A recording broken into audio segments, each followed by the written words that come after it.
sur les émotions. Je voulais pas rester cantonnée à ce que dit la CNV sur les émotions, je voulais aussi qu'on essaye d'explorer un petit peu le fonctionnement d'une émotion, réfléchir un petit peu plus sur ce que c'est qu'une émotion, et de voir aussi justement l'intelligence de la CNV par rapport à cette gestion des émotions et ce qu'on en connaît un petit peu.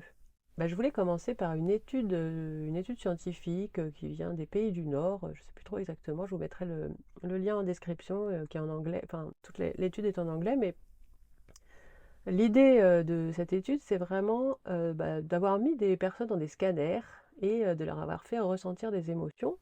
Et ils en ont sorti comme ça une carte corporelle des émotions. On voit là sur l'image qui apparaît. Par exemple, quand on est neutre, en fait, il n'y a rien qui se passe dans le corps, on voit bien, on est détendu, on n'a rien qui s'active dans le corps.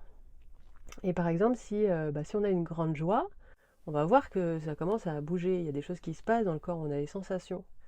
Et eux, du coup, ils ont regardé que justement, on avait parfois donc une suractivité des cellules, il y a des cellules qui se mettent à s'agiter et compagnie, et puis d'autres cellules à des moments avec d'autres émotions qui vont se mettre en sous-régime complètement. Donc là, on voit par exemple avec la joie que y a par exemple la tête, au niveau du cœur, tout ça, même tout le corps, il irradie en fait, comme si toutes les cellules étaient en pleine activité.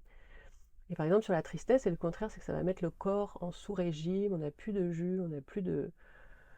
On voit, c'est les jambes, les bras qui sont là sur la photo, on voit la tristesse, c'est les jambes, les bras, et en fait, c'est tout le corps qui n'a plus de jus, les cellules ne sont plus activées. Donc ça, c'est intéressant de regarder ça, de voir que finalement, si on se relie à ce que c'est qu'une émotion, c'est une énergie qui se balade dans le corps et qui va nous donner des sensations.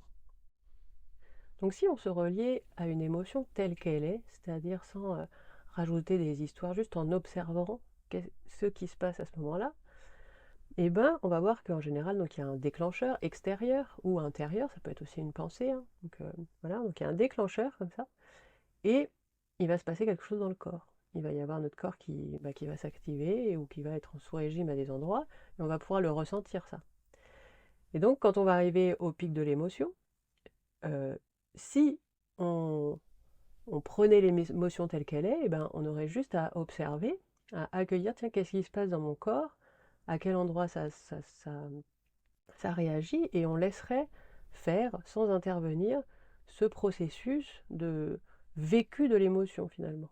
Et donc ça, c'est une technique même qui est appliquée par exemple dans le focusing, c'est une manière de relationner avec l'émotionnel, c'est-à-dire simplement de la prendre telle qu'elle est, c'est-à-dire je regarde l'énergie, je la laisse circuler, je regarde où ça s'active, et après je laisse ça partir aussi vite que c'est venu, parce que certains disent que même une émotion, si elle était prise de cette manière-là, elle durait 30 secondes en fait, au plus.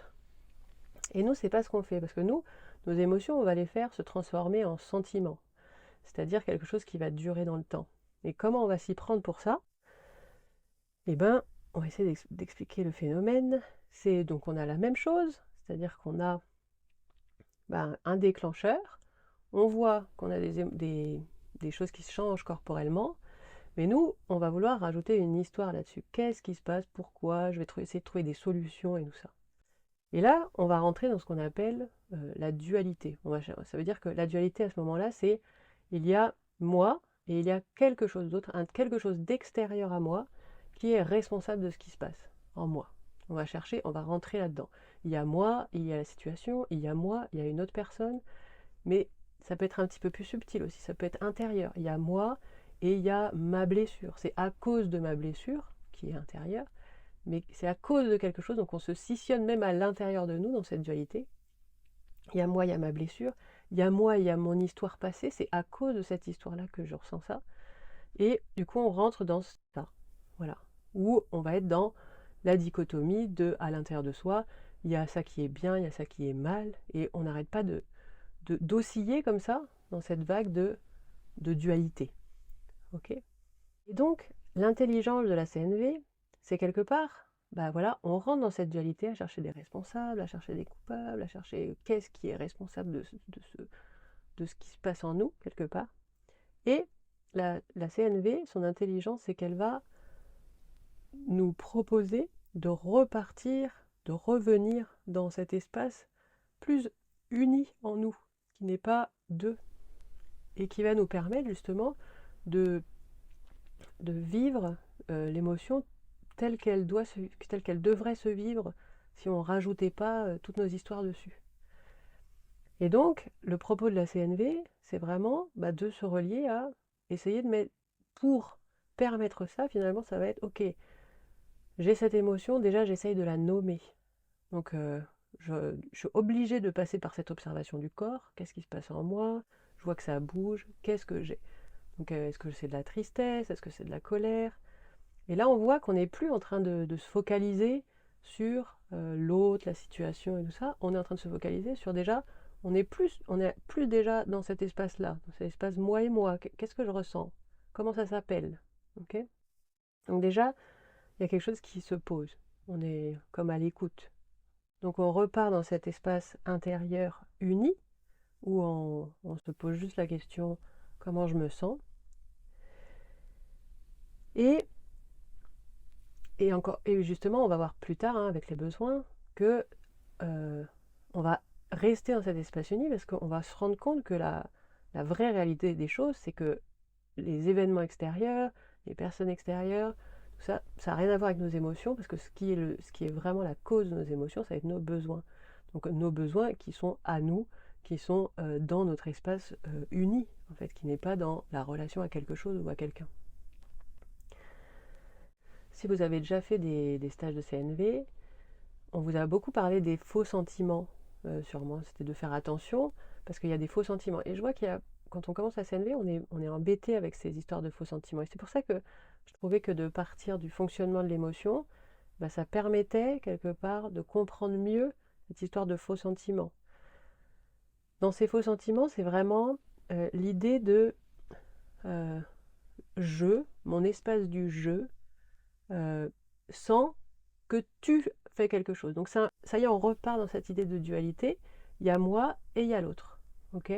Donc c'est tous ces sentiments qu'on va voir après qui impliquent l'autre.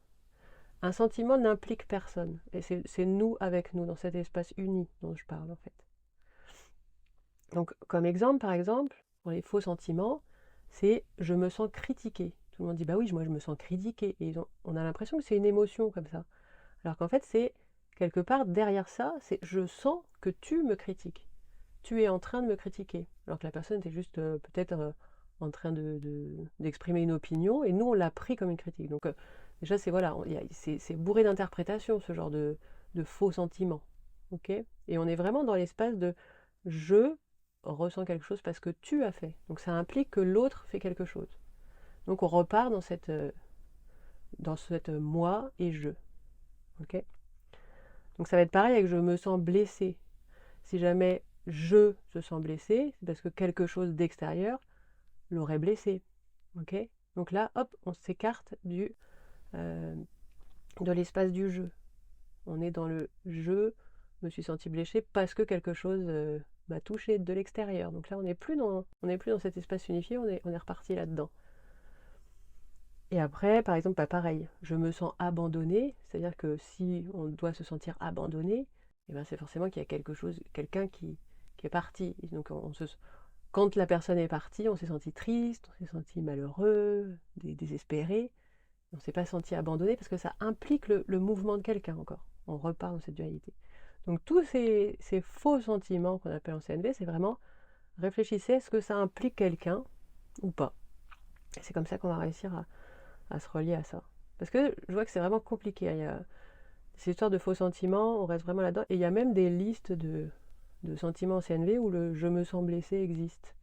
Alors que pour moi, il n'a pas à être. C'est quelqu'un a dit une phrase blessante et on s'est senti quelque chose d'autre. On s'est senti triste, on s'est senti en colère. Mais voilà. C'était plus l'action finalement. C'est ok. Donc voilà. Donc je vais m'arrêter là pour les sentiments, les émotions. C'était une vidéo courte, mais et on continuera sur les besoins la prochaine fois. Donc voilà. Bonne journée à tous.